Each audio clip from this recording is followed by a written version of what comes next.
Hı hı. Yani Ubeydullah tabii önemli bir adam, önemli bir şahsiyet Kürt tarihinde ve aynı zamanda tabii dahil olduğu, içinden geldiği gelenek de çok önemli Kürdistan'da. Bu Müceddidi, Nakşibendi gelenekten geliyor biliyorsunuz. Babası çok önemli bir şahsiyet, çok muhterem bir şahsiyet, Seyyid Taha.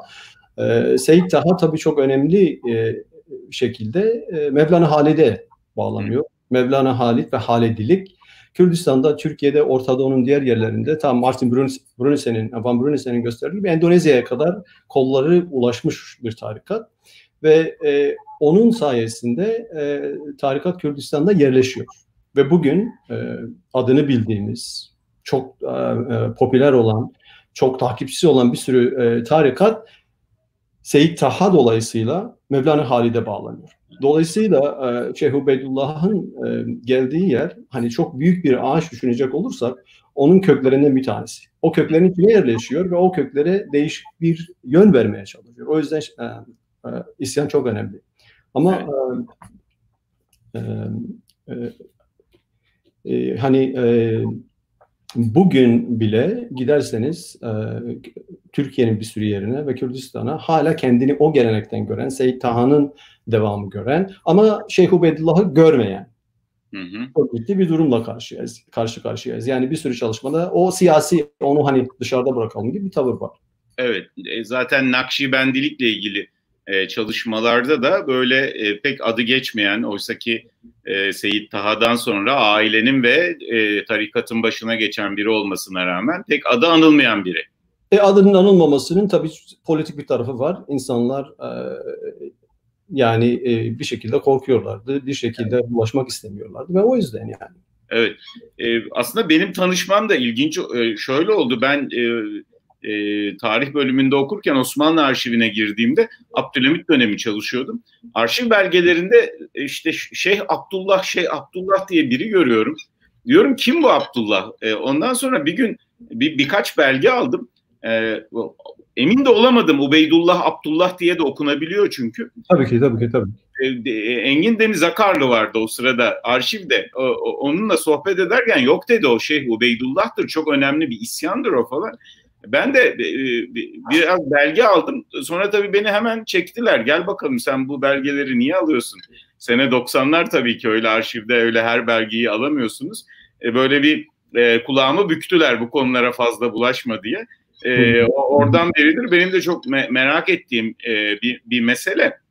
İstiyorsanız yavaş yavaş dediğiniz gibi bu Kürt tarihçiliğinin, Kürt tarihinin kaynaklarının susturulması, görülmemesi nedeniyle aslında biraz arka planda kalmış, pek konuşulmamış bir mesele. Oysa ki sizin de katılmadan önceki, yayına başlamadan önceki sohbetimizde söylediğiniz gibi aslında Kürt tarihinin çok kaynağı var.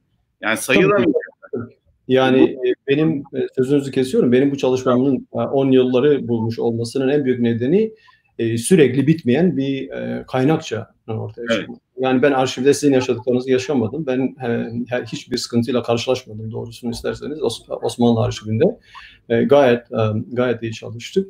Ama onun yanı sıra İngiliz arşivleri dolu. İngiliz seyyahları, yani Şemdinli röportajında bile işte Henry Layard'a gider. Henry Layard ne yapmıştır, ne etmiş, Şemdinli'ye geldiğinde çok fazla Nesturilerden kaynaklı çok fazla kaynak var. Bir İngiliz kaynakları, Rus kaynakları ki ben ulaşamıyorum kendim çok fazla.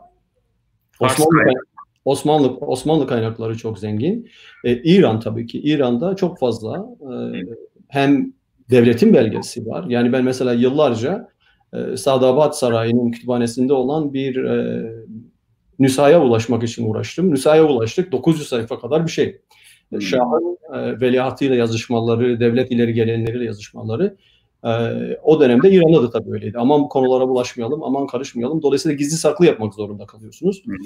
Fakat son yıllarda İran'da bir Rönesans, gene Türkiye'deki gibi bir Rönesans başladı ve İran devleti bunda bir rol oynuyor. İran Meclis Kütüphanesi benim o yıllarca uğraşıp bulduğum nüshayı yayınladı. Bunun yanı sıra 3-5 tane daha Şeyh Ubeydullah isyanıyla ilgili kitap yayınladı. Yani yayınlamasının nedeni tabii ki bilmiyoruz. İran'ın iç politikaları, İran'ın siyasetiyle ilgili. Ama İran'da yani en azından en hafifinden sayfa hesabıyla gidecek olursam 10.000 sayfayı geçecek belge ve bilgi bu konuyla ilgili var elimizde. Bunların bir kısmı nüsha. Mesela benim hiç haberim olmayan Seyyid Ubeydullah'ın kişisel sekreterinin Mirza Abdurrahim Vefai Sablahi adında sekreterin yazdığı Menakib-i Hazreti Kutbul Arif'in Hacı Ubeydullah Şemzini tek nüshasını mesela Mehmet Saki Çakır çok muhteşem bir çalışması var Seyyid Taha hakkında. Orada gidip bulmuş ve şimdiye kadar bu kaynaktan haberimiz yoktu. Tek bir tane nüshası varmış. Şeyh Ubeydullah'ın kendisinin Tuhfetül Ahbab ya da Mesnevi Şeyh Ubeydullah diye bir kitabı var ki Seyyid İslam'ın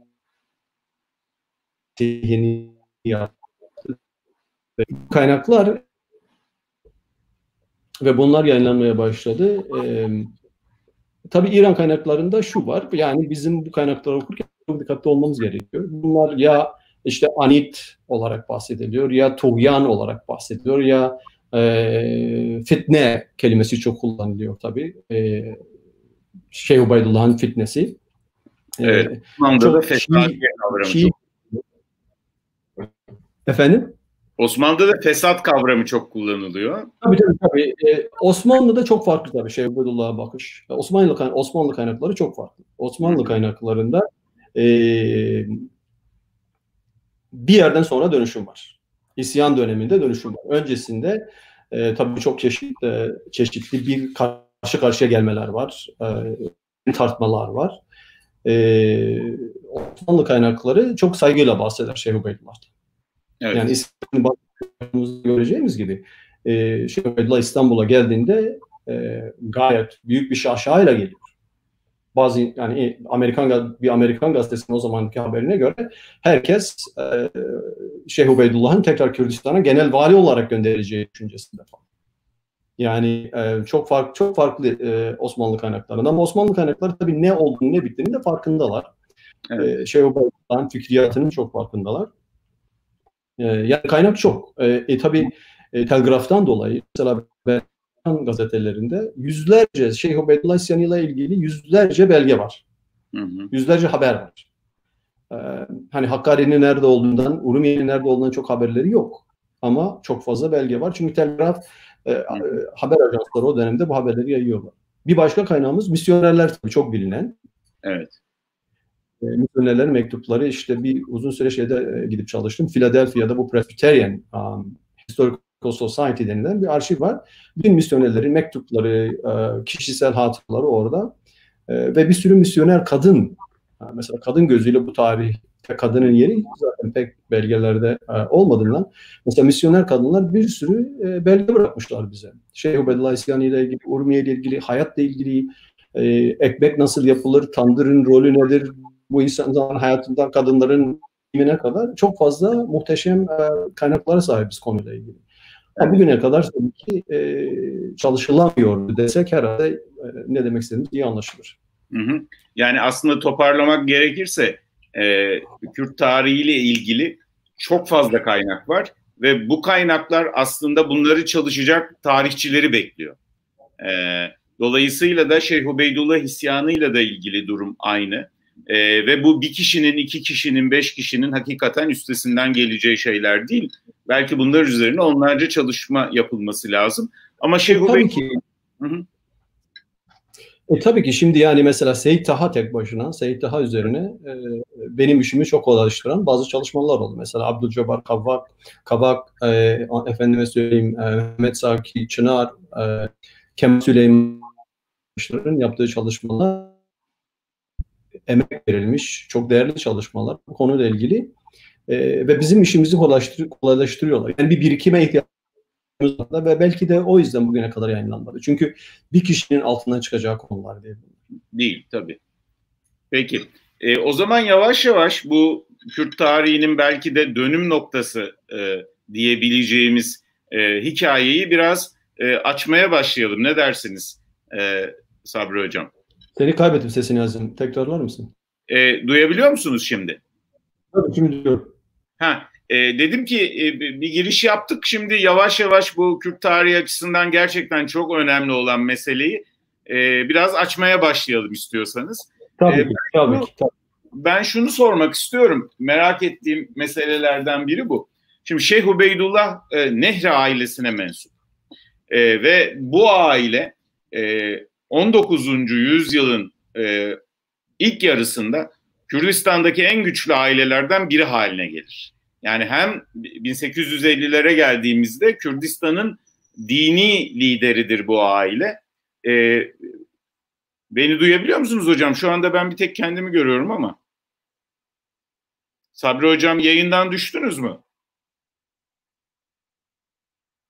Evet, sanırım ufak bir aksaklık var, teknik aksaklık. Sabri hocanın yayını ile ilgili. Yeniden, Sabri hocam, şimdi duyabiliyor musunuz beni? Beni duyuyor musunuz? Ben sizi duyuyorum. Siz beni duyabiliyor musunuz? Sesiniz kesiliyor ama eğer beni duyuyorsanız ben bir kısmını duydum söylediklerinizin, devam edeyim oradan. Beni duyabiliyor musunuz siz Sabri hocam? Şimdi duydum. Tamam. Ya ben şunu sormak istiyordum. Sizin aslında çok temel çalışma konunuz da o. O yüzden çok merak ediyorum. Siz 19. yüzyılın ilk yarısında Osmanlı-İran sınırı çalıştınız ve aslında 19. yüzyılın ilk yarısında Osmanlı-İran sınırı çalışmak demek, Nehri ailesini çalışmak demek, Seyyid Taha'yı çalışmak demek, Nakşibendiliği çalışmak demek. Dolayısıyla Şeyh Ubeydullah'ı çalışmak demek. Dolayısıyla da şeyi merak ediyorum. Bu aile nasıl bu kadar güçlendi? Hem dini olarak, hem siyasi olarak ve hem de ekonomik olarak. Yani yüzlerce köye sahip bu aile ve hem İran'da hem Osmanlı'da. Yani çok uzatmayayım. Şunu sorayım. Şeyh Ubeydullah nasıl bir ailede ve nasıl bir Kürdistan'da büyüdü? Çünkü 1830 aşağı yukarı, 30'lar, yani çok net değil ama doğum tarihi. Nasıl bir Kürdistan'da ve nasıl bir ailede büyüdü? Sanırım önemli bir şey bu. Tabii ki önemli. Şimdi Kürdistan tarihini konuşurken var ulusal sınırların ötesinde düşünmemiz gerekiyor. Hakkari coğrafyası Türkiye'deki egemen kültürde sürgün yeridir. İşte en ünlü sürgünlerden bir tanesi de bildiğimiz gibi Şemdinli röportajını yazan Muzaffer İlhan Erdos. Yani orası uzakta, orada uzaktaki bir köy bizim ama uzakta. Fakat Kürdistan coğrafyasına baktığınızda Hakkari aslında Kürdistan'ın merkezi. Dolayısıyla böyle bir hareketin Hakkari'den yayılması bizi hiçbir şekilde şaşırtmamalı.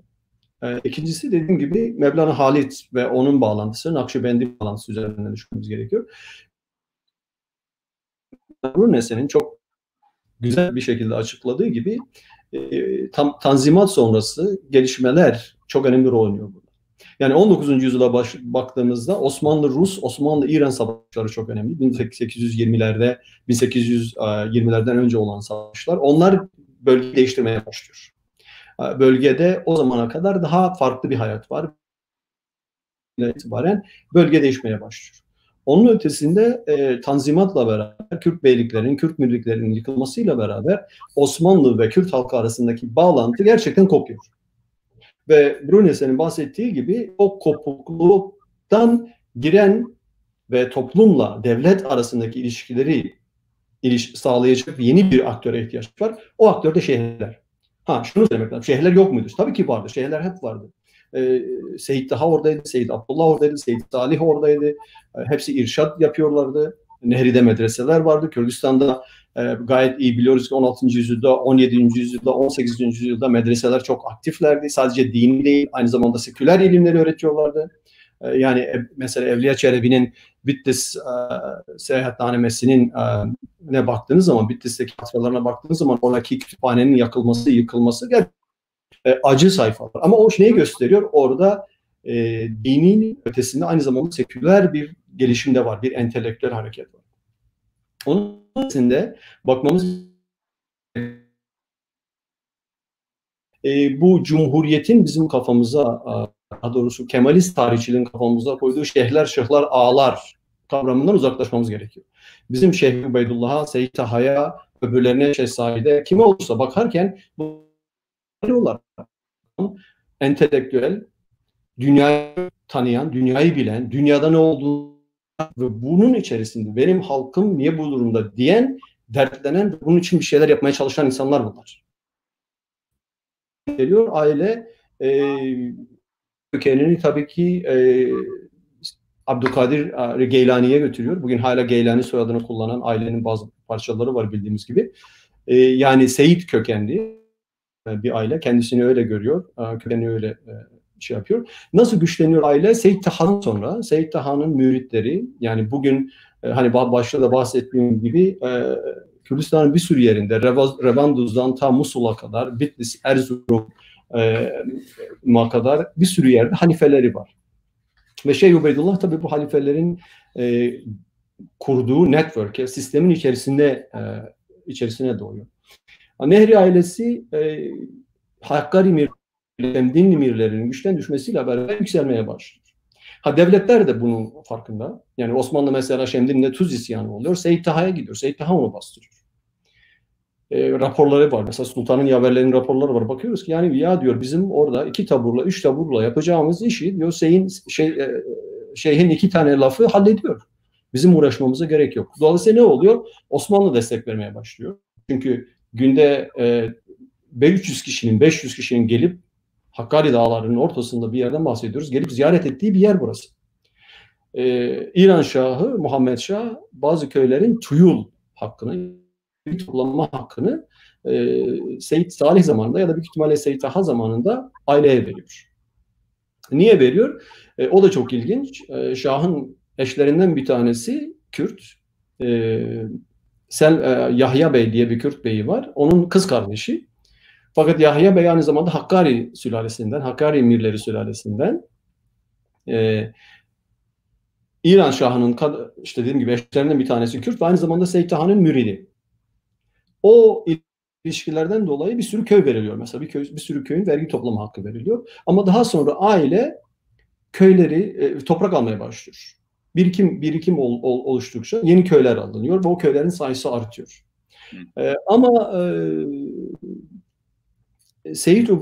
Şeyh Ubeydullah'ın bence hani nasıl ortaya çıkıyor sorusu o zamana kadar nasıl ortaya çıkmadığı da yatıyor. O zamana kadar niye birden şeylerden bahsetmeye başlıyoruz ve bunun tek cevabı var. Osmanlı Kürdistan'daki mirleri, beylikleri yıkıyor ama orada bir düzen kuramıyor. Bu düzeni kurmak için yeni bir aracıya ihtiyacı var ve bu arada başlar ödenmeye başlıyor. İnsanlar İstanbul'a gidip gelmeye başlıyor. Hacca giderken yardım ediliyor ve bu uzun bir cevap oldu kısa bir soruya ama Yok, çok teşekkürler. Yani çok önemli bu. Çünkü aslında Kürdistan'da tam bir dönüşüm anı. Bir taraftan sizin dediğiniz gibi Tanzimat modernleşmesi mirleri yok ediyor. Ama bölgeyi kontrol edemiyor. Bölgeyi kontrol edecek yerel bir güce ihtiyacı var. Şeyhler, özellikle Nakşibendilik burada devreye. Tabii. İkincisi aslında Tanzimat'la beraber bölgeye özellikle 1838 Balta Limanı Anlaşması'ndan sonra çok sayıda misyoner gelmeye başlıyor. Tabii. Bu misyonerler bölgede güçlü bir modernizasyon, bir Ermeni milliyetçiliği, bir Nasturi milliyetçiliği yaratıyorlar ve ister istemez orada yaratılan bu Ermeni ve Nasturi dini kökenli bu milliyetçiliğe Kürtlerde de aslında örtüşen bir dini milliyetçilik çünkü Nakşibendilik sanırım buna uygun değil mi biraz Sabri Hocam? Yani Nakşibendilik yani aktivist bir hareket. Özellikle Halidilik aktivist bir hareket ve hani 19. yüzyıldaki Reşid Ridalar, Muhammed Abduhlar ve diğer İslami modernleşmecilerin sorularına baktığımız zaman Şeyh Ubeydullah da hemen hemen aynı soruları soruyor. İslam ümmeti gerilemiştir. İslam ümmeti korkunç bir durumdadır. Osmanlı İmparatorluğu'nun bütün yöneticileri neredeyse bölgeye gönderdikleri yolsuzluktan muzdarip. İran'da hakeza öyle. Ve bu soruları sormaya başlıyor. Yani İslam ümmeti. Fakat Şeyh Ubeydullah'ın, Kemal Süleymani çok güzel gösterdi bunu. Şeyh Ubeydullah'ın önemi diğer İslamcı mücedditlerin, diğer İslamcı düşünürlerin aksine bütün İslam dünyasıyla ilgilenmiyor. Evet. Çünkü adam Kürdistan'da orada ne olduğunu, bittiğini görüyor ve diyor ki benim amacım Kürdistan'ı yeniden organize etmek. Burada düzen yok, burada adalet yok, Burada yönetim yok. Niye yok? Ve cevabı da çok basit ve çok sarih, çok net. Biz kendi kendimizi yönetmediğimiz için bu adamlar bizi yönetmeyi bilmiyor. Bizim yapmamız gereken ne? Kendimizi yönetmek. Ama hani biraz isyana girecek olursak o dönemde şimdi Tanzimat'ın ötesinde bir sürü başka gelişmeler var. Yani mesela çevre olaylarına bakmamız gerekir. Bir bakıyorsunuz ki bölgede isyandan önce çekirge istilalar. Bir bakıyorsunuz Urumiye bölgesinde kıtlık. İnsanlar çocuklarını satıyorlar. İnsanlar bir parça ekmek için. O dönemde öyle bir dünyadan bahsediyoruz. Ama iki tane önemli, çok önemli olay var isyandan önce. Hatta üç tane. Bir tanesi Urmiye valisi Şucaüddevle adındaki bir şahıs. Bu Muhammed Şah zamanında aileye verilen köyleri geri almak için askerlerini gönderiyor. Bu askerler geliyorlar, 40 kadar insanı öldürüyorlar, bir kısmını kuyulara atıyorlar, kadınlara tecavüzler yapılıyor, ediliyor. Bu çok büyük bir uluslararası soruna dönüşüyor. Osmanlı ve İran arasında şeyler kuruluyor, komisyonlar kuruluyor ve bu olay 1873'te oluyor. Şeyh Ubeydullah bir şekilde uluslararası ilişkilerde adı geçen bir insan olmaya başlıyor. Ama asıl Şeyh Ubeydullah'ı gündeme getiren olay 93 Harbi dediğimiz Osmanlı-Rus Savaşı 1877-1878. Oraya gelirken yani ben tabii o büyük bir dönüm noktası, orayı kesin açmamız gerekli. Şeyi sormak istiyordum hocam. Şimdi Şeyh Ubeydullah babası Seyit Taha öldükten sonra Şeyh Salih amcası ailenin başına geçiyor. Aşağı yukarı bir 10 yıl kadar ailenin başında o kalıyor ve 1864-65'te de sizin Kürt Tarihi dergisine yazdığınız çok güzel, hepimiz açısından çok aydınlatıcı 3 tane makale var. Biraz o bizim bu konuda kafamızı açtı açıkçası, çok zevkle okuduk o makaleyi. Evet. 1864-63 tane makaleyi, 1864-65'te de Şeyh Ubeydullah artık ailenin başında. Tabii ki. Ve bundan sonra sizin dediğiniz gibi isyana giden yol başlıyor aslında. Evet. Şimdi Kürdistan'ın içinde bulunduğu feci durum, Şeyh Ubeydullah'ın bunu sürekli görmesi, halkın artık yeter artık demesi ve bir lider arayışı içine girmesinin etkileri var. Ama isyanın sanırım dönüm noktası kabul edebileceğimiz şey 93 Harbi. 93 Harbi. 93 Harbi evet. Çok büyük alt üst oluşlara. Yani Kemal Karpat'ın deyimiyle Osmanlı tarihinin en fecaatli savaşı. Evet. Yani Osmanlı Avrupa'sının sonu, Erzurum'a kadar Rus askerlerinin gelişi, evet. Kafkasya'daki yapılan zulümler, Kafkas halklarının yerlerinden, yurtlarından edilip göçe ve haline getirilmesi, bugüne kadar acıları süren bir süreç orası. Yani 93 Harbi çok önemli o açıdan.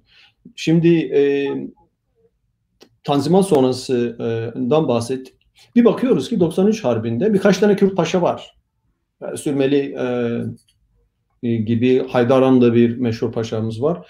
Onlar bir rol alıyorlar. Ama Seyit Taha mesela çok önemli bir Kırım Savaşı'nda Seyit Taha cihad ilan ediyor Ruslara karşı. Seyit Salih bunu devam ettiriyor. Şeyh Ubeydullah 93 Harbi'nde cihad ilan ediyor gene ve ilk defa Rus askerlerine karşı gidiyor ve savaşıyor. Ve buna dair genelde bizim duyduklarımız 93 Harbi olsun, Kırım Harbi olsun hepsi ya İngiliz kaynaklarından ya Osmanlı kaynaklarından ya İran kaynaklarından diyoruz. Ama Şeyh Ubeydullah bence onu diğer bir sürü Kürt şeyinden ayıran karakterlerden bir tanesi konu üzerine yazıyor.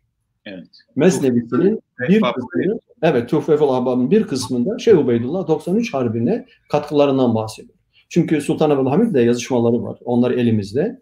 Diyor ki ben 30 bin, bazı yerlerde 50 bin lafı bile ediliyor. Asker topladık. Geldik biz diyor, savaştık. Doğu Beyazıt'ta, öbür tarafta. Fakat Osmanlı paşaları bize yardım etmediler. Bize tayinat vermediler. Ve bizim de bizi ciddiye almadılar diyor. Biz diyor Rusları Erivan'a kadar kovaladık diyor. Hatta saygısızlık ettiler bize. Ve biz de çekildik diyor. Evet. Biz de çekildik diyor. Yani Ahmet Muhtar Paşa olsun, diğerleri olsun bu konudan bahsediyorlar. Yani bu daha önceki savaşlarda baktığınızda işte kimler asker götürüyor sefere? Mirler götürüyor. Mirlerin zaten Osmanlı ile en önemli bağlantısı bu. Sen Osmanlı'ya sadık kalacaksın. Osmanlı seni görevden alamaz. Ama senin de görevin sefer olduğunda askerle katılmak. Bir bakıyoruz ki bu dönemde işte bir Nurullah Bey yok, efendime söyleyeyim bir Bedirhan yok, bir başka Şemdinli Beyleri yok, Palo Beyleri yok. En azından güç olarak yoklar. Ama şeyhler var. Şimdi bu yeni bir aktörün ortaya çıkışı. Ve savaş tabii çok büyük alt üst oluşları beraberinde getiriyor. Ve savaşın sonrasında tabii çok önemli 2 tane konferans vardı. Birisi Yeşilköy'deki San Stefano dediğimiz, öbürü Berlin Kongresi. Ve Berlin Kongresi'ne hem Yeşilköy'e hem Berlin Kongresi'ne Ermeni delegeleri gidiyor. Çok meşhur, belki de Ermenilerin Şeyh Ubeydullah'a diyeceğimiz Mıgırtiç Hrimya, meşhur patrik gidiyor. Ve Ermeniler buraya harita sunuyorlar. Bölgeye dair isteklerini sunuyorlar. Kürtlerin, Çerkezlerin zulmünden bahsediyorlar. Bölgeye bir Ermeni vali atanmasını istiyorlar. Ve reform yapılmasını istiyorlar. Islahatlar. Tabii ki ve çok önemli Hrimyan geliyor konferanstan, Berlin konferansından önce tabii Londra'ya gidiyorlar, Paris'e gidiyorlar, İtalya'ya gidiyorlar. Yani çok ciddi bir şey var, lobi faaliyeti var. Onun ötesinde yapılan zulümlere dair 1872'de ve 76'da Ermeni delegasyonu hem saraya hem Avrupa elçiliklerine raporlar sunuyor. Dolayısıyla oradaki çekişmelerden bir tanesi, savaşın yarattığı çekişmelerden bir tanesi, bu bölge kimin kardeşi? Burası Ermenistan mı? Burası Kürdistan mı? İngilizler buna verdikleri cevaplardan bir tanesi biliyorsunuz Kürdistan konsolosluğu kuruyorlar. Erzurum, Van, Diyarbakır, Bitlis, Muş hepsini içine alan Kürdistan konsolosluğu kuruyorlar. Ermeniler bunu kabullenmiyor. Ve Ermeni gazetelerinde haberler var o dönemde.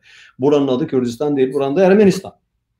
Buraya ortak bir isim bulmamız lazım diye. Ve bu çekişme var. Öbür çekişmelerden bir tanesi Nesturilerle olan çekişmeler Hakkari bölgesinde.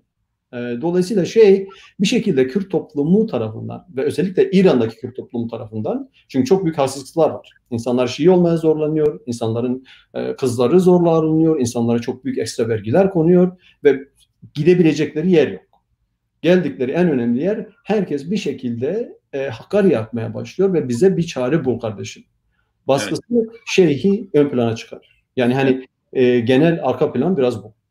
Evet. Yani bence çok iyi toparladınız. Özellikle yani dönemle ilgili bu coğrafi çalışmalar da çoğaldığında görüyoruz dediğiniz gibi. Yani bölge o dönemde hem siyasi olarak büyük bir istikrarsızlık içerisinde, hem ekonomik olarak büyük bir istikrarsızlık içerisinde, hem Düveli Muazzama'nın çatışma alanına dönüşmüş durumda.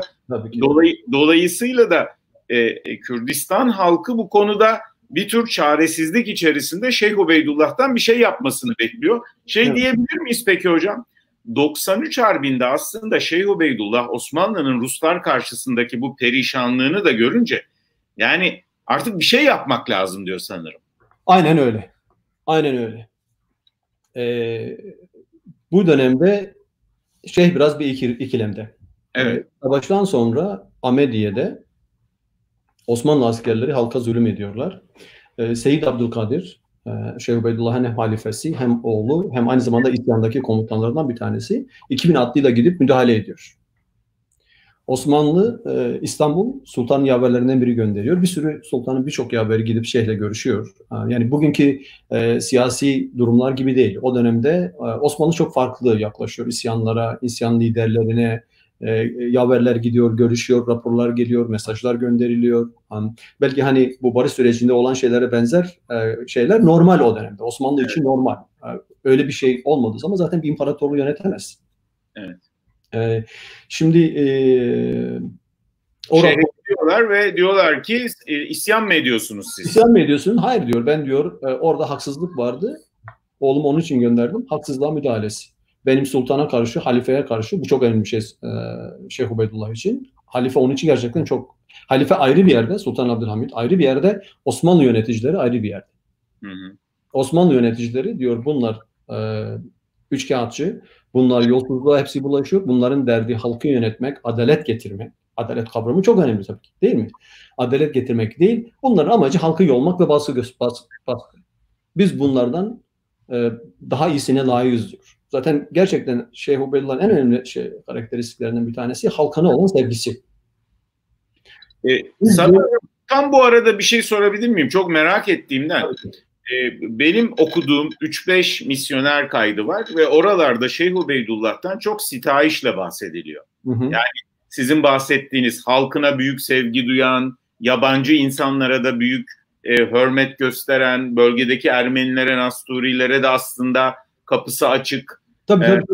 Peki sizin incelediğiniz siz birçok kaynak incelediniz. Misyoner kayıtlarında da benzer şeyler mi söyleniyor yoksa farklı ifadelere rastladınız mı? Tabii yok. Misyoner kayıtları, misyonerin çok iyi ilişkileri var. Misyonerler biliyorsunuz doktorluk yaparak da misyonerlik yapıyorlar. Evet. Mesela bir şeyhe tedavi ediyor.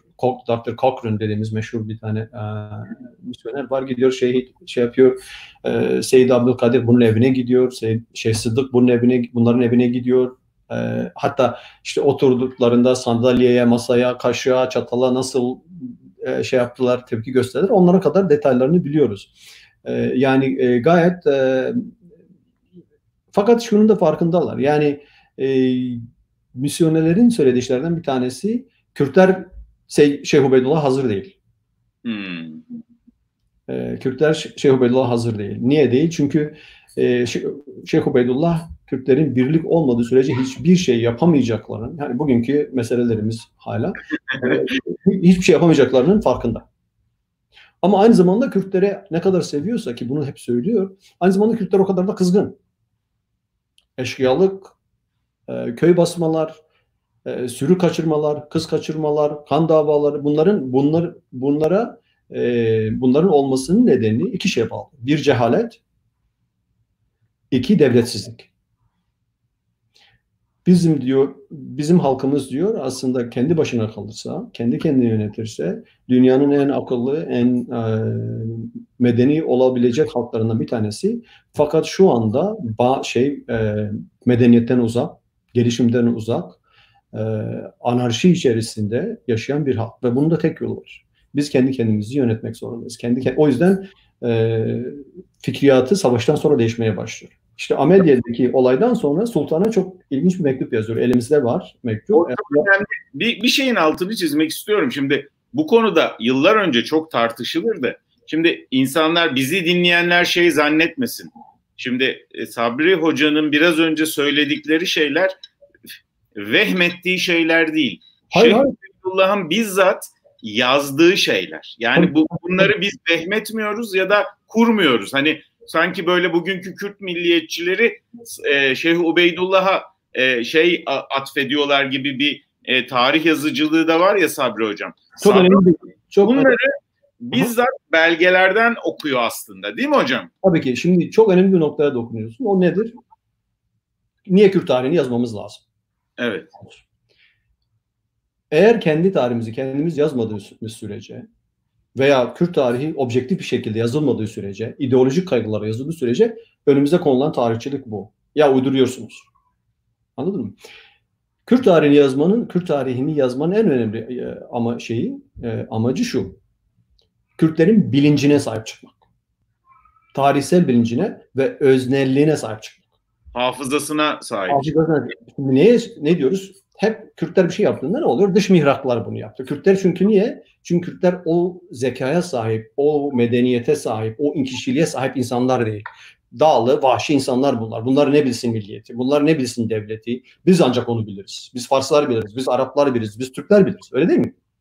Şimdi bu Şeyh Ubeydullah isyanı gibi isyanları özellikle de kitap yazmış, mesnevi yazmış, kaynak bırakmış çalışmalara baktığımız zaman görüyoruz ki yok, bu insanlar gayet de bilinçli, kendi tarihlerinin öznesi olmaya çalışan, kendi halkının sorunlarına cevap vermeye çalışan şahsiyetler. Ve çok şükür ki Şeyh Ubeydullah arkasından bize bunu yazılı olarak bırakıyor. Mesnevi tarzında yazıyor. Mevlana'nın Mesnevisini bir şekilde geliştirmek, ona bir cevap, geliştirmek demeyelim de onu tekrar Kürt halkı arasında güncellemek amacıyla yazıyor diyelim. Ama orada aynı zamanda bize ne düşündüğünü de söylüyor. Bir sürü röportaj veriyor. İstanbul'a geldiğinde röportaj veriyor. Orada misyonerlerle görüşüyor. İngiliz konsolosluğuyla görüşüyor.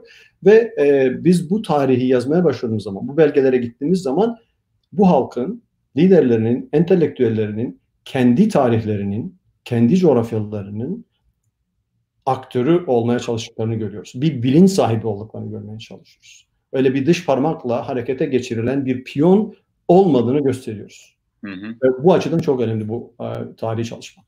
Evet. Bir soru var. Aslında ben de o soruya bağlayacaktım. Şimdi 93 Harbi çok önemli bir dönüm noktası. Şeyh birincisi orada Osmanlı'nın içindeki perişanlığı görüyor. Ama ikincisi galiba Sabri Hocam şu çok önemli.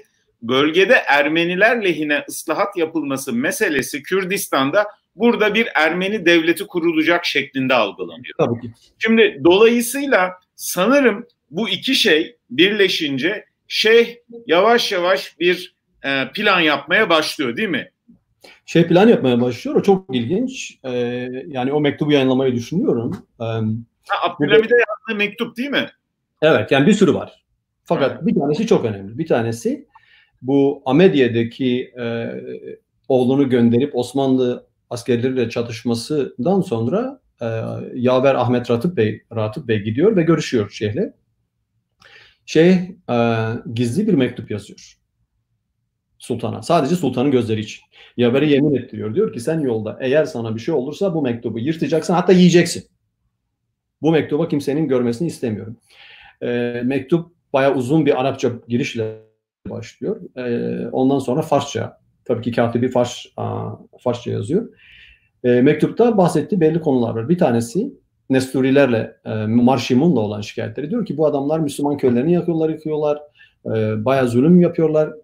Çünkü bu çok önemli bir konu. Nesturiler Kürt tarihinde çok önemli bir gruptur. Özellikle Bedirhan ve Nurullah Bey'in yaptığı katliam Kürtlere herhalde en büyük zararları veren katliamlardan bir tanesidir.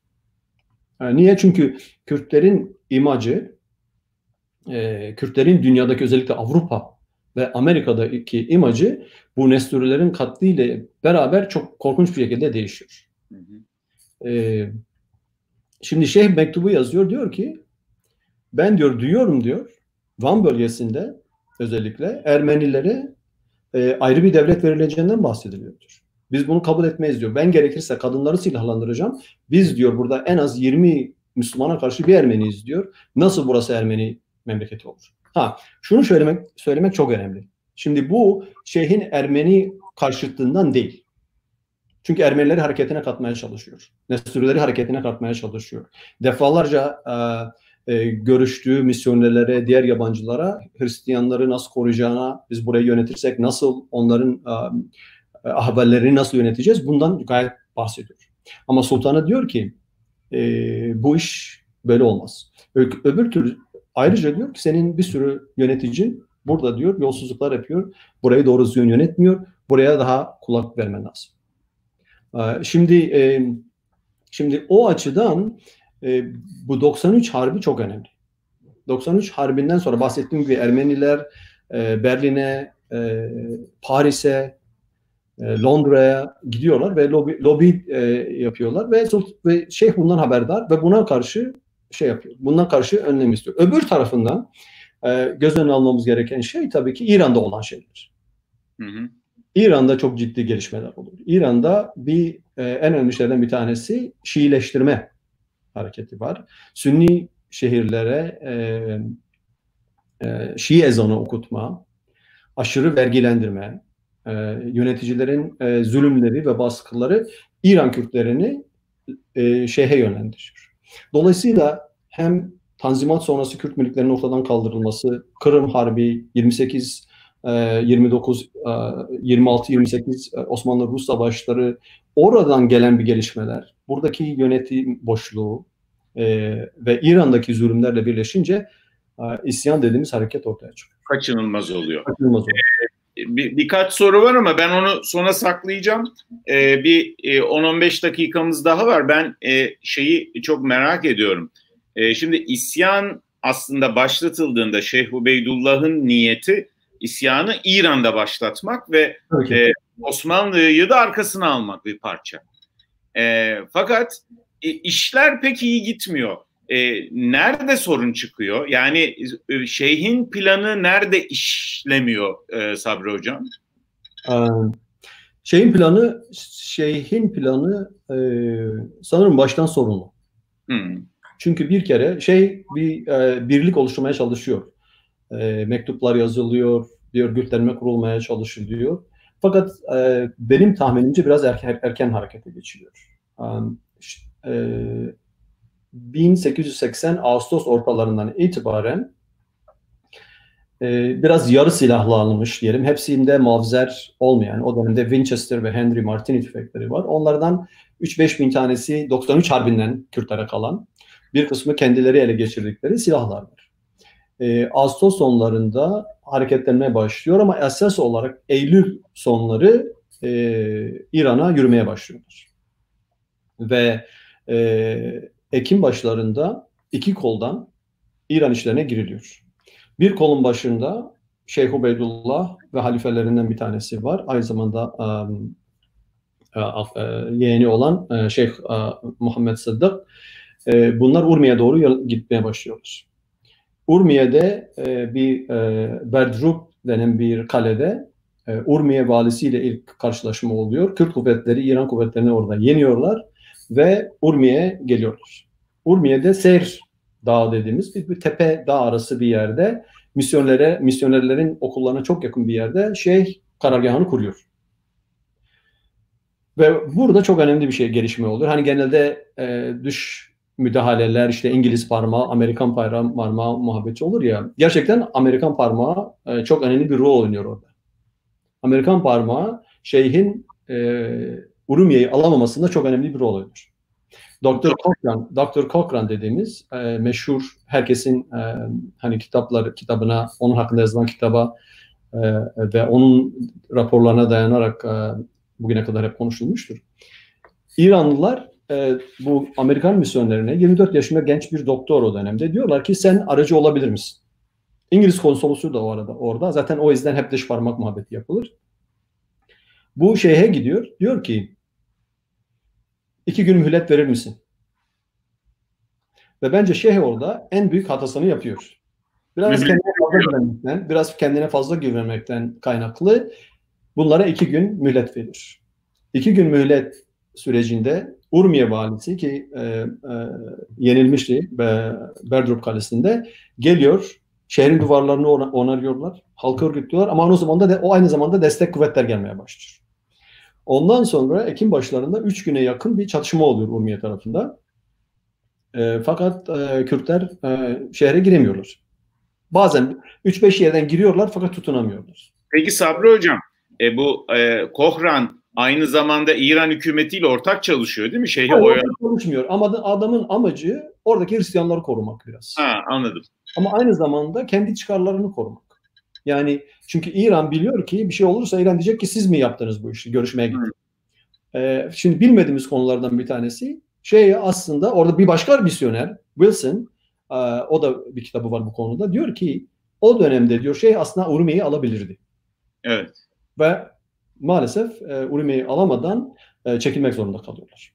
Şimdi bu bir kol. İkinci kol çok önemli bir şahsiyet olan Mengur aşiretinin lideri Hamza Ağa, ki onun üzerine bence kendi kitabını hak eden bir şahsiyet.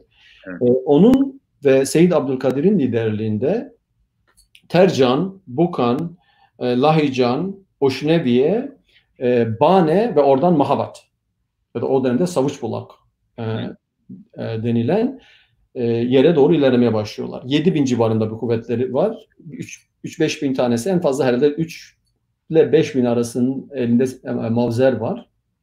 Bütün Kürt şehirlerinde halk geliyor, bunları karşılıyor. Mahabat'a gidiliyor. Mahabat'ta hutbe okunuyor. Bu hutbe çok ilginç. Hutbe biraz anti-Şii. Ama esas olarak Acemlere karşı birleşmemiz lazım. Bunların zulümleri artık yetti. Ve hutbe Sultan Abdülhamid adına okunuyor elimizdeki Osmanlı belgelerine göre. Çok önemli. Evet. Şimdi Kürtler o Kürt şehirlerini ele geçiriyorlar. Yani sadece Mahabat'ı değil, Sakız'ı bilmiyorum ama Bukan, Lahican, Oşnu bir sürü şehir ele geçiriyorlar. Seyyid Abdülkadir buralara kaymakamlar atıyor. Ve bence o dönemde esas büyük hata yapılıyor tabii ki. Bence değil, herkese göre esas büyük hata yapılıyor. Mianduab diye bir şehir var. Şehir değil, o dönemde nahiye. Ve biraz da Azerilerin olduğu kesim oralar. Oralara doğru yayılmaya başlıyorlar. Daha doğrusu yayılmaya başlamadan önce oradaki Kürt köyleri Seyyid Abdülkadir'e haberci gönderiyorlar. Diyorlar ki eğer gelmezseniz, bize yardım gelmezse bizi yok edecekler. Çok büyük tehdit altındayız. O da dayılarından bir tanesini 200 tane atlıyla beraber gönderiyor. Nurullah Bey miydi dayısı? Hayır. Dayısının adını şu anda unuttum. Nurullah olabilir. Nurullah Bey diye ben not etmişim ama. Şu anda hatırlamıyorum. Evet. O da dayısı daha büyük bir oradaki Azeri aşiretlerden ya da Acem denilen kaynaklarda karşılaşıyorlar. Çok daha büyük bir kuvvet. 800 veya 1000 civarı bir kuvvet. Bu 200 kişilik grubu öldürüyorlar çıkan çatışmada. Ve işte kafalar alınıyor, götürülüyor falan. Seyyid Abdülkadir'in dayısının vücudu parçalanıyor, işte sergileniyor. Bunun haberini alınca Seyyid Abdülkadir daha büyük bir güçle o tarafa doğru gidiyor. Ve 24 yaşında bir insan o dönemde. Dayısının herhalde parçalamış vücudunu gördüğünde Mian Duab'ın öldürülmesi emrini veriyor. Bazı kaynaklara göre 800, bazı kaynaklara 3000'e yakın insan öldürülüyor. Bu hareket bazı Kürt aşiretleri, hareketin içerisinde olan Hamza Ağa ve Seyyid Abdülkadir ile beraber olan bazı Kürt aşiretleri karşı çıkıyor. Bir tanesi Mameş, ki Bilbas aşiretlerinden bir tanesidir. Mameş Mamend Ağa karşı çıkıyor ama en önemlisi Debokriler, Mokri Kürtlerinden büyük bir aşiret. Bunların lideri Gülabi Ağa diyor ki biz bunu kabul etmeyiz. Ve taraf değiştiriyorlar. Taraf değiştiriyorlar ve İran hükümetinin tarafına geçiyorlar. İran hükümetine diyorlar ki aşiretlerin hepsiyle biz anlaştık. Kimse artık bunları desteklemeyecek ve isyan bir şekilde orada bitiyor. Hı hı. Ama isyanın bitmesinden sonra asıl bence görmemiz gerekenler şeylerden bir tanesi de İran kuvvetleri gelmeye başlıyor. Korkunç bir katliam. Evet. Korkunç katliamlar yapıyorlar. Yüzlerce köy yakılıyor. Bazı kaynaklara göre, Osmanlı kaynaklara göre 100.000'e yakın aile yerinden yurdundan ediliyor ve Osmanlı tarafına göçüyor. O arada Şeyh Ubeydullah köyüne geri dönüyor, Nehri'ye geri dönüyor. Sultanın haberleri geliyor ve sorulardan bir tanesi niye geri döndünüz? Şeyh Ubeydullah'a ve Osmanlı kaynaklarına bakarsak dönmelerinin en büyük nedeni sultanın kesin emirleri. Döneceksiniz. Hani Osmanlı destekledi gibi böyle saçma sapan bazı tezler var. Osmanlı hiçbir şekilde desteklemiyor bunu ve Osmanlı şeyine baktığımız zaman, Osmanlı Bakanlar Kurulu'nun toplantılarının tutanaklarına falan baktığımız zaman çok net görüyorlar. Diyorlar ki bu adamın amacı İran ve Osmanlı'daki Kürtleri birleştirmek ve biz buna izin vermeyiz kardeşim. Hı hı. Dolayısıyla köyüne dönüyor. Sultan çizelim mi Sabri Hocam? Şimdi bu isyanın aslında genellikle yanlış bir şekilde Osmanlı'ya karşı yapıldığı gibi büyük bir algı var. Aslında isyan İran temelli, İran Kürdistan'ında aslında. Tabii. Sonuç şu, yani sorulardan bir tanesi nihai amacı neydi şeyin? Evet. Çok net. Sair milletler gibi biz de muhtariyet istiyoruz diyor. Evet. Burada Osmanlı sultanına bunu söylerken Osmanlı Kürdistan'ını da kastediyor. Ve bunu gizli saklı yapmıyor. Yani bunu açıktan açığa söylüyor zaten. Hı. Bunu açıktan söylüyor. Ama nedir? Şimdi zamanımız az. O yüzden çok kısa anlatacağım. İstanbul'a geliyor Şeyh. Sultanın daveti üzerine. Sultan Abdülhamit diyor ki yani bu adam orada durursa bir şeyler karıştıracak. Sen İstanbul'a gel. Yani tabii şimdi hani o dönemde İran orduları geliyor sınıra, Osmanlı orduları var ve en önemli şeylerden bir tanesi Rus orduları. Rus elçisinin mesela şeylerine bakıyoruz. İran devletine, iltifatımlarına bakıyoruz. Eğer siz bu adamı Osmanlı'ya ve İran'a diyor göndermezseniz bizim ordularımız gelecek. Niye? Çünkü Şeyh Şamil vakası yaşamışlar. Çünkü o da Nakşibendi. Tabii Nakşibendi ve Şeyh Salih ile ilişkileri var. Evet. Şeyh Ubeydullah zaten o dönemde şey yapıyorlar. Biz gidelim Şeyh Şamil'e yardım edelim diye Osmanlı'ya dilekçe veriyor bunlar. Tabii. Yani çok ciddi ilişkiler var. Dolayısıyla Ruslar yeni bir Şeyh Şamil vakası hiçbir yerde istemiyorlar. Evet. Onlar da çok ciddi bir şekilde asker topluyorlar, sınıra getiriyorlar. Gerekirse Hakkari'ye kadar gidecekler yani. Hı. İngilizler, Fransızlar herkes Osmanlı üzerine çok büyük baskı kuruyor. Çünkü niye? Nurullah Bey ve Bedirhan Bey'in Nesrülere yaptıkları hatıralardan Evet. Şeyhin öyle bir şey yapmasından korkuyorlar. Sabri Hocam şunu diyebilir miyiz? İlk kez birleşik bir Kürdistan kurma fikriyatı ortaya çıktığında Ruslar, İranlılar, İngilizler, Fransızlar, Amerikalılar, Osmanlılar birleşerek Tabii. Çok yani Amerika bir devlet olarak orada yok. Çok ilginçtir. Konudan sapmak için söylemiyorum ama Amerikan elçiliğinin İran'a açılmasının nedeni de Şeyh Ubeydullah isyanı. Niye diyeceğiz soracaksan, misyonerlerden bir tanesinin kardeşi Amerikan Kongresi'nde o dönemde ve bir bakıyorlar ki bu isyandan sonra Amerikalıların gidebileceği bir diplomatik merci yok. Hani bir şey olduğu zaman Amerikalılarına yapılacak ve o misyoner eşlerinden bir tanesinin kardeşi General Rufus Davis adı Amerikan Kongresi'ne teklif ediyor ve İran'da Ubeydullah isyanından sonra Amerikan elçiliği açılıyor, temsilciliği açılıyor. Ama ortak bir konsensüs var. Yani çok net. Çok net. Özellikle Ruslar çok büyük baskı kuruyorlar. İngilizler zaten Nesturilere olan desteklerinden ve oradaki İngiliz diplomatları çok net şekilde çok anti-Kürtler. Çünkü bir sürüsü çok dindar ve Hristiyan aynı zamanda. Yani onu da görmek gerekiyor. Şimdi İstanbul'a geliyor. Bu çok önemli ve bunu bence herkesin bilmesi gerekiyor. İstanbul'da çok büyük bir şaşayla geliyor. Evet. Saraya yakın bir yerde bir ev veriliyor. Saraydaki bütün seremoniler, geldiğinin ertesi gün Sultan Abdülhamid'le görüşüyor. Sultan Abdülhamid'in öyle şeyleri yok. Yani öyle kompleksleri yok. Hani bu adam şakidir, eşkıyadır, şudur, bu değil. Bu adam bir bu adam önemli bir adam. Zaten yazışıyor, mektupları var. Yaverleri gidiyor, kaç defa görüşüyor, geliyor şeyle. Ve bayağı bir saygısı var. Şeyh Ubeydullah fakat o arada İstanbul'dayken, şimdi bu bence hani Kürt entelektüellerinin, Kürt liderlerinin çok ders alması gereken bir olay. Büyük bir ev tahsis ediliyor kendisine. Saray mutfağından yemekler geliyor.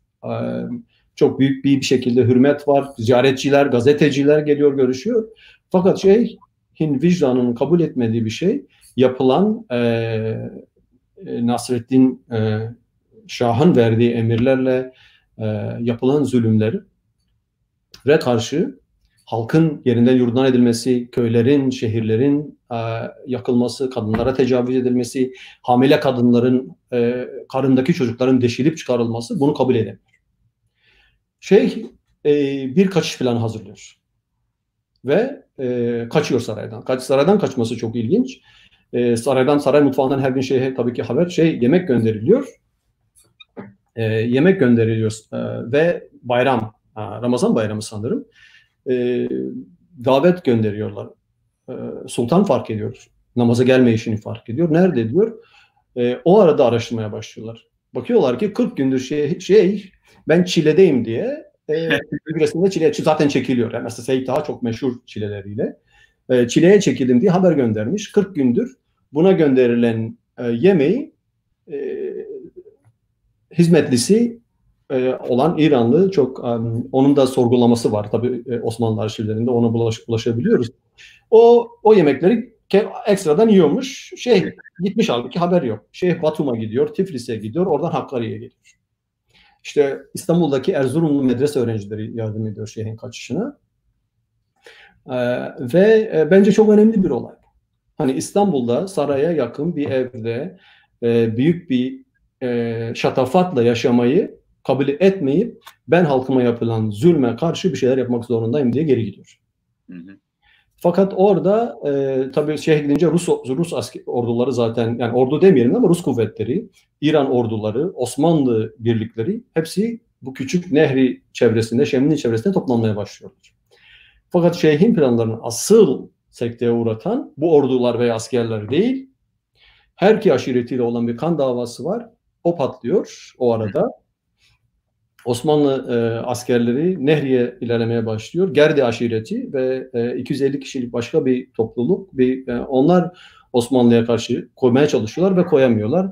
Ve nihayetinde İstanbul'a geri gidiyor. Oradan Mekke'ye sürgün ediliyor. Mekke'de 3 yıl sonra 1883 yılında orada çıkan veba salgınında Allah'ın rahmetine kavuşuyor. Evet. Ve böylece isyan bitiyor. Evet. Yani Kürt tarihi açısından hakikaten ibretlik, yani bugünü anlamak için bile çok ibretlik bir olay. Sizin kitabınızı bu yüzden büyük bir heyecanla bekliyoruz Sabri Hocam. Eyvallah Azim. Eyvallah. Yani isyanın kendisi bence çok önemli değil. Evet. İsyan küçük bir isyan. Haksızlığa karşı bir hareket. Ama dile getirdiği, şeyhin dile getirdiği fikirler bence çok önemli. Evet. Çünkü çok erken bir dönem çünkü. Yani tabii. Böyle lazım. Ermeni milliyetçiliğinden etkileniyor. Hı-hı. Arap milliyetçiliğinden etkileniyor. Mesela Osmanlı'nın Şeyh Ubeydullah isyanındaki en büyük korkularından bir tanesi. Araplar da bunlara bakıp muhtariyet isteyecekler diyor. Evet. Bence Şeyh Ubeydullah isyanı sonrası için de çok önemli. Hamidi aralarının oluşturulmasıyla Şeyh Ubeydullah isyanı arasında çok direkt bir bağlantı var. Evet. Çünkü Kürt birliklerinin yıkılmasıyla daha böyle geniş bir örgütlenme diyebileceğimiz birliklerin yıkılmasıyla çok daha geniş bir örgütlenme çıkıyor. Bir bakıyorlar ki İran'daki Kürt'ü Bitlis'te, çünkü Erciş'e yazıyor, Bitlis'e yazıyor, Haydaranlara yazıyor, Mardin'e yazıyor. Bütün bu mektuplar var. Gelin diyor, bizim birleşmemiz lazım. Biz birleşmesek bunlar bizi yok edecekler diyor. Ve o birlik, hani hala gündemde olan birlik meselesi şeyhin gündeminde var. O halk eğer eğitilirse hepsi bu komşu halkların hepsinden daha ileri bir seviyeye gidecektir diye de söylüyor. Evet. Ama bunun içinde bizim diğer milletler gibi muhtariyet. Ama şu değil. Bağımsız bir Kürdistan mı koruyordu? Hayır. Bağımsız Kürdistan gibi davası yok şeyhin. Muhtar bir cumhuriyet peşinde diyelim. Muhtar bir kendi idaresi altında ama Osmanlı Sultanı'nın yönetiminde bir muhtar Kürdistan istiyor. Bu çok net. Evet. Ve Osmanlı'ya aslında halifeye bağlı bir muhtar. Tabii. Çünkü yani bir Nakşibendi şeyhi ve Sünni gelenekten geliyor. Evet. Dolayısıyla hani Emirül Müminin dediği insan Sultan Abdülhamit. Ve ona gerçekten Şeyh Ubeydullah'ın çok ciddi bir şeyi de var yani. Ciddi bir hani sevgi kelimesini kullanmayalım ama bir bağlantısı var ve halifeyi halife olarak kabul ediyor ve ona itaati çok önemli buluyor. Ve o yüzden de Abdülhamid'in kendisine de yazıyor. Diyor ki ben İran'ın ordularıyla çekilmedim diyor. Siz bize emrettiniz, biz de çekildik. Çünkü zaten isyanın bence önemli nedenlerinden bir tanesi İstanbul'a bir sürü mektup gidiyor. Bak İran'daki Sünnilere çok büyük zulümler yapılıyor. Bir şeyler yapmamız lazım. Hı-hı. İstanbul bir şey yapmadığı zaman İstanbul harekete geçmeyince harekete geçiyor. Evet. Ama o arada şunu görüyor. Osmanlı yöneticileriyle bizim gidebileceğimiz bir yer yok. Çünkü bunlar bizim halkımızı tanımıyorlar, bizim halkımızı aşağılıyorlar, bizim halkımızı eğitmiyorlar, bizim halkımıza yapması gerekenleri yapmıyorlar. Bunu kim yapabilir? Ancak biz yapabiliriz. Hı-hı. Hatta bir mektubunda açıkça diyor değil mi? Yani Kürt milleti aynen böyle. Kürt milleti 500 bin hanelik bir millettir. Maalesef burada İran'la Osmanlı arasında kalmış, bu iki devletin zulmüne maruz kalmış ve bu yüzden de bu hallere düşmüştür. Oysa ki biz kendi devletimizi kurarsak bu halden kurtuluruz. Bundan Ermeniler, Nasturiler de faydalı. Tabii. Bunu aynen orijinal kendi yazısından okuyoruz. Tabii. Yani o hem kendi mesnevisinde hem verdiği röportajlarda çok önemli. Yani bir kere biz kendimizi yöneteceğiz. Kendimizi eğiteceğiz. Bunlar bizi anlamıyorlar. Bizim kültürümüze saygı duymuyorlar. Bize saygı duymuyorlar. Ancak biz kendimizi yönetirsek kurtuluşumuz oradadır. Bunu gayet söylüyor. Yani Cochrane değil Abbott bu İngiliz konsolosu soruyor. Nedir senin amacın diyor. Sen İran'a karşı, Osmanlı'ya karşı bir şey yapamayacağının farkındasın. Benim amacım Kürdistan'ı reorganize etmek, yeniden düzenlemek diyor. Çünkü yönetilmiyor. Burada bir yönetim sorunu var. O yönetim sorunu. Çünkü niye? Bir bakıyorsunuz ki Tanzimat'tan sonra Kürt mirleri Hakkari'ye bakıyorsunuz. Mesela Hakkari'deki mirin sarayına 300 tane Arnavutluk'tan asker gönderiliyor. Bu adamların yani o bölgeyle, o bölge halkıyla herhangi bir ilişkisi yok. Bunlar yani paralı asker. Dolayısıyla o bölgeyi halkıyla bir ilişkileri yok. Ya da hani etnik isim kullanmak istemiyorum ama yani bölgeyle ilişkisi olmayan insanlar geliyor ve şeyh de bunun çok farkında. Ben diyor burayı yeniden düzenlemek istiyorum. Evet, bitirmeden söylemek isterim. Şimdi şeyhten çok bahsettik ama isyanın önemli şahsiyetlerinden biri Hamza Ağa. Evet, çok meşhur. Pehlivan denilen meşhur. Onun bir kaçışı vardır Urmiye'den. Onun üzerine inşallah yazacağız. Hamza Ağa İran'da kalıyor. İran vatandaşı çünkü o dönemde. Ve bir hani bugünkü terminolojiyle gerilla hareketi başlatıyor. İran askerlerine karşı yanındaki 200 kişiyle beraber. Fakat İranlılar bakıyorlar ki Hamza ile baş etmek kolay değil. Ve İran'ın çok sık kullandığı bir Kasımlı'ya, Şerefkendi'ye ve başkalarına karşı kullanılan bir taktiğe başvuruyorlar. Araya 2 tane saygı gören Kürt'ü koyuyorlar. Hamza Ağa'ya bir tane Kur'an gönderiyorlar. Diyorlar ki biz bunu gönderen de bu çok önemli. Tabii ki bir tane Kürt, İran'ın en önemli 19. yüzyıl şeylerinden hani devlet memurlarından bir tanesi olan bir tane Kürt bunu gönderiyor tabii ki. Hamza Ağa'ya gel diyorlar. Hani anlaşalım, oturalım, konuşalım. Hamza Ağa gidiyor. Görüşmeler devam ediyor. Kur'an üzerine yeminler ediliyor. Fakat Gerrusi, şahsının adı, meşhur İranlı general, yönetici, Paris'te elçilik yapmış. Hamza Ağa ben hani affedersin bir ihtiyacımı gidereyim diye gidiyor. Çıkar çıkmaz Hamza Ağa'nın ve yanındakilerin hepsi bir kurşun yağmuruna atılıyor ve Hamza Ağa da öyle Allah'ın rahmetine kavuşuyor. Şimdi biliyorsunuz şeyhin torunlarından biri de yine İran tarafından benzer bir şekilde Şeyh II. Taha galiba, o da öyle öldürülüyor. Şimdi vallahi süremiz bitti, hatta biraz Sabri Hocam, ama yani daha işin bir sürü boyutu var. Benim aslında çok sormak istediğim şey vardı ama artık ben çok sordum. Seyircilerimizin, izleyicilerimizin bir iki sorusunu sormak istedim. Kapatırız ondan sonra. Ya anlaşıldı ki aslında sonrası da çok önemli. Şeyh ailesinin sonrası, ailenin bütün fertleri Kürt tarihinde, Osmanlı tarihinde çok önemli rol oynuyorlar. Oraya ayrı bir program yapmak gerekecek herhalde Şeyh'in ölümünden sonra. Hem Seyyid Abdülkadir, hem ailenin başına geçen o Seyyid Muhammed Sıddık, o öbür oğlu, hem Muhammed Sıddık'tan sonra 1908'de başa geçen II. Taha, Şeyh'in amcasıyla çekişmeleri. Yani Şeyh'in ölümünden sonra da ayrı bir hikaye var. Ama maalesef oraya geçemeyeceğiz. Yani çok teşekkür ederiz. Hakikaten çok güzel anlattın bu hikayeyi.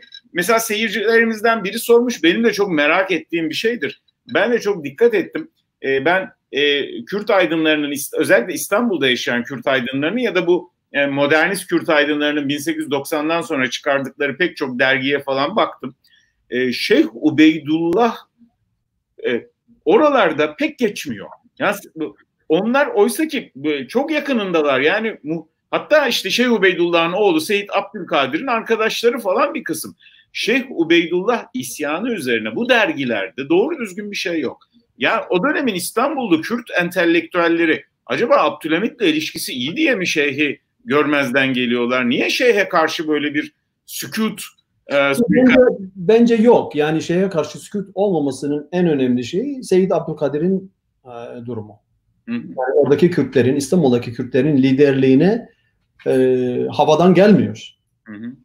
İstanbul'daki Kürtlerin liderliğine tabii ki diğerleriyle Bedirhanilerle falan filan çekişmeleri var bir şekilde onların, ama yani o en böyle saygı duyulan şahsiyet olmasının temelinde Şeyh Ubeydullah'ın ve Seyyid Taha'nın torunu, işte oğlu olmasının çok önemli bir rolü var. Yani bence görmediklerinden değil, belki de önemini kavrayamadıklarından, ama Seyyid Abdülkadir'in o kadar önemli bir Kürt şahsiyet olmasının nedeni budur yani. İsyanın komutanlarından bir tanesi. Yani isyanın daha başarılı olan Mahabat cephesinin komutanı Seyyid Abdülkadir. Ve yani şeye baktığın zaman, mektuplara, mesnevisine, öbür yerlere baktığın zaman Seyyid Abdülkadir'e çok büyük bir önem veriyor Şeyh Ubeydullah. Gözümün nuru, halifem, oğlum, yani bu tür şeyler çok önemli. Yakın bir zamanda olduğu için söylemek lazım. Seyyid Abdülkadir'in de maalesef sonu pek yani iyi olmuyor.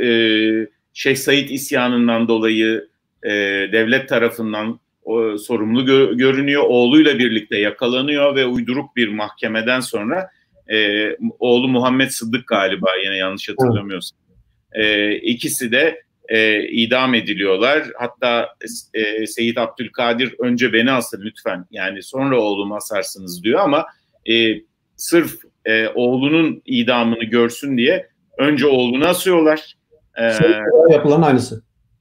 Evet, aynısı. Maalesef bu sanki böyle bir yönteme dönüşmüş. Önce oğlunu asıyorlar, gözünün önünde oğlunun ölümünü görüyor. Ondan sonra Seyyid Abdülkadir'i de Şeyh Said isyanı nedeniyle idam ettiriyorlar. Yani Ubeydullah, bu Nehri ailesi hakikaten Kürt tarihinin çok temel ailelerinden biri.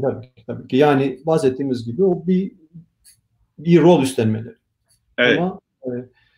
Ama Osmanlı onu görüyor, o potansiyeli görüyor ve işte senin kendi çalışmalarında da gördüğün gibi Hamidi alayları denen şeyi oluşturmaya başlıyor. Evet. Çünkü böyle 30 bin kişiyi, 40 bin kişiyi, silahlı adamı bir araya getirebilecek, bunları harekete geçirebilecek ve bu Osmanlı hani meclis değil, Osmanlı Bakanlar Kurulu'nun tutuklarında aynen bu sözler var. Tabii. Biz böyle bir adamı orada tutamayız. Bölgedeki Ermenileri aslında isyan ederlerse bastırabilecek. Tabii ki. Ama hani belki de yapmayacak. O yüzden küçük aşiretlere bölmek. Hani Martin Brunsel'in dediği şey çok önemli. Bu Hamidiye ve Kürt birliklerinin kaldırılması. Hani Şeyh Ubeydullah isyanını ayırırsan oradan evrimsel aşamada Kürtleri geriye itiyor. Herkes uzlaşmaya doğru giderken ki zaten birlikleri falan öyle görebiliriz bir şekilde ya da Şeyh Ubeydullah'ı hani uzlaşma hareketinde çok önemli bir merhale. Ve bunun ortadan kaldırılmasıyla ne yapıyorsun? Kürtleri benim hani önceki kitabımda bahsettiğim yeniden klanlaştırma. Evet. Yani, hem federasyonlar bile değil, büyük aşiretleri değil ama hepsine nişanlar vererek, silahlar vererek, maaşlar vererek ne yapıyorsun? Aşiretleri çok önemli bir hale getiriyorsun. Aşiretçiliği çok önemli bir hale getiriyorsun. Dolayısıyla uluslaşmanın önüne çok büyük bir engel koyuyorsun, bir handikap koyuyorsun. Tabii siz de çalışmalarınızda bahsediyorsunuz. Aslında Tanzimat'la Abdülhamid'in arasındaki en büyük fark bu. Tanzimat aslında Kürt aşiretlerini modernleştirerek aslında bir tür Kürt milliyetçiliğinin önünü açmış oluyor. Fakat Hamidi alayları yeniden aslında bir aşiretçi kültürü yeniden ürettiği için Kürt milliyetçiliğinin gelişiminde önemli durdurucu bir etkiye neden oluyor. Yani dediğim gibi evrimsel çizgide geriye götüren bir hareket. Evet. Çok önemli. Ve çok önemli bu açıdan. Evet. Valla konuşacak o kadar çok şey var ki ama süremiz doldu. Yani Nakşibendiliğin Kürt milliyetçiliği sürecindeki etkisi, Şeyh Ubeydullah'ın fikirleri, ideolojisi, Abdülhamit'le ilişkileri, siz çok güzel özetlediniz, değindiniz. Bunların her biri çok açılabilir ama sizin kitabınız yayınlandığında çok daha güzel, hepsini ayrıntılı bir şekilde okuyacağız. Beni en çok sevindiren şey de bugüne kadar dediğiniz gibi Kürtler kendi tarihlerinin öznesi olamaz diye düşünenlerin işte yok canım Şeyh de bunları söylememiştir. Bugünkü Kürt milliyetçilerinin uydurmaları bunlar falan diye uzun süre aslında küçümsedikleri, Şeyh Ubeydullah isyanı ile ilgili böyle ileri geri böyle ciddi kelli felli profesörlerin yazdığı kitaplarda işte yazdıkları şeyleri aslında biz belgelerle sizin kitaplarınızda ve çalışmalarınızda bundan sonra göreceğiz. Tabii ki. Ve bu Kürt tarihinde aslında çok önemli bir dönüm noktası Şeyh Ubeydullah isyanı.